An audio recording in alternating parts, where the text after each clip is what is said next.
And straight to this Fox News alert, an Air India plane bound for London crashing shortly after takeoff. Hello, everybody. David Shuster here. Amidst the horrible tragedy of that Air India plane crash, one of the passengers apparently survived.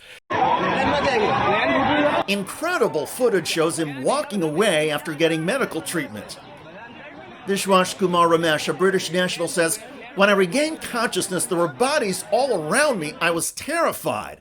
I got up and ran. Debris from the plane was everywhere. Someone pulled me into an ambulance."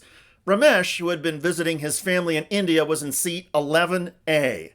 And that mattered because it was close to an emergency exit. More on that in a moment.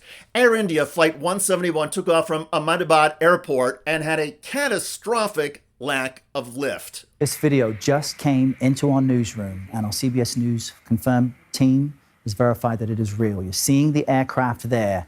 Within 1 minute of departing and taking off, it descends behind a building, and then a huge fireball comes out of the wreckage.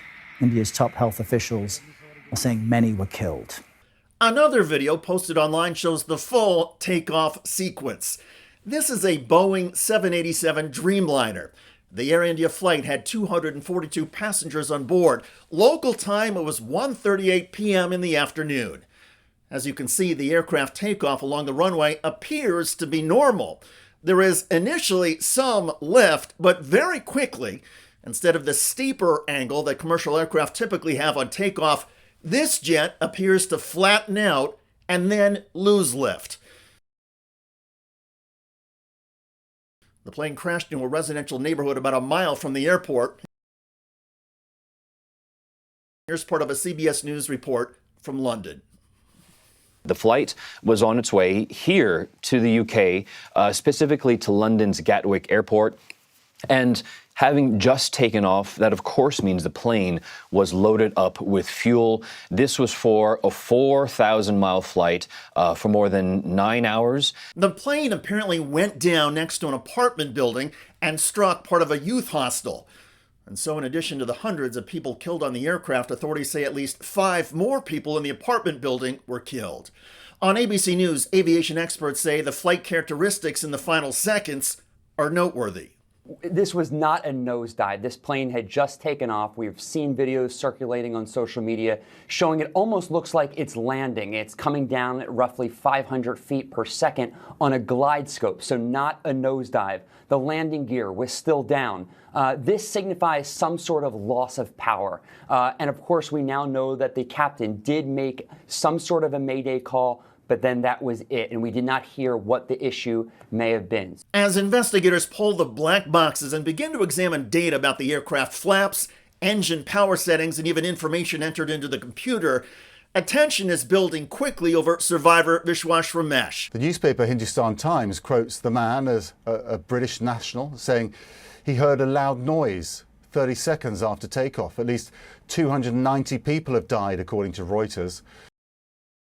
How did he walk away when it appears nearly everybody else on board perished?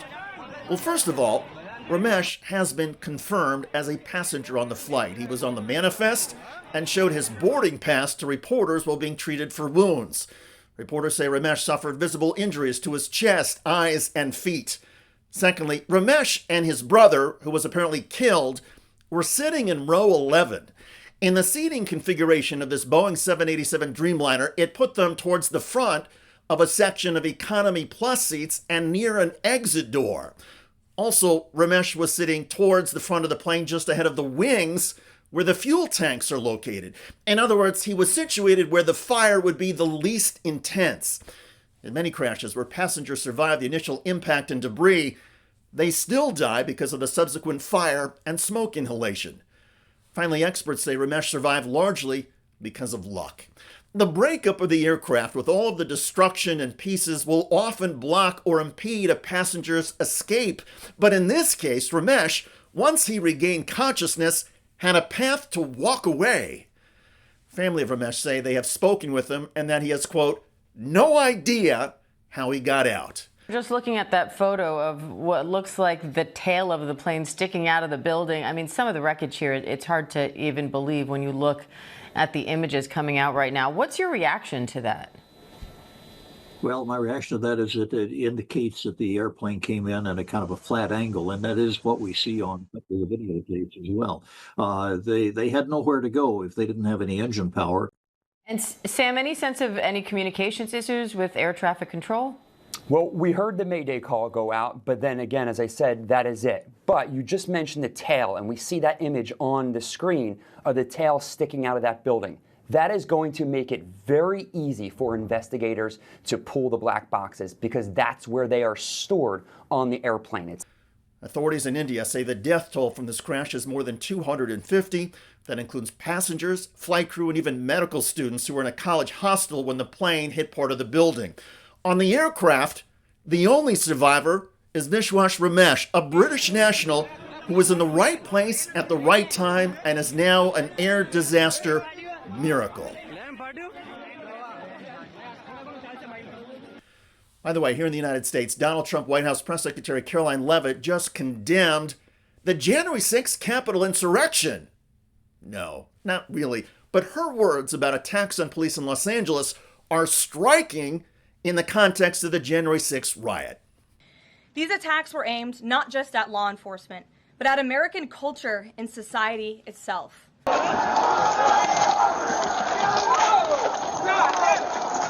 Rioters burned American flags, chanted,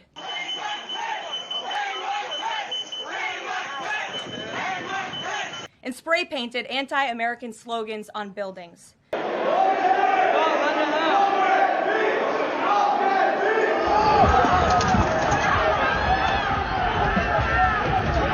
But President Trump will never allow mob rule to prevail in America. We're going to walk down to the Capitol because you'll never take back our country with weakness. You have to show strength and you have to be strong. The most basic duty of government is to preserve law and order, and this administration embraces that sacred responsibility. He has just returned to the White House and is signing a series of executive actions in the Oval Office, where he is pardoning some 1,500 January 6 rioters who have been convicted. Approximately 1,500 for a pardon. Yes. Full pardon. Can you clarify what kind of protest President Trump does support or find acceptable? The president absolutely supports peaceful protests. He supports the First Amendment. He supports the right of Americans to make their voices heard. If there's any protester wants to come out, they will be met with very big force. By the way, for those people that want to protest, they're going to be met with very big force. And I haven't even heard about a protest, but, you know, this is people that hate our country. Check out that video at the link below. It generated a lot of comments on YouTube. One of the most popular is from Kevin, who wrote, "The hypocrisy is just unbelievable." Indeed.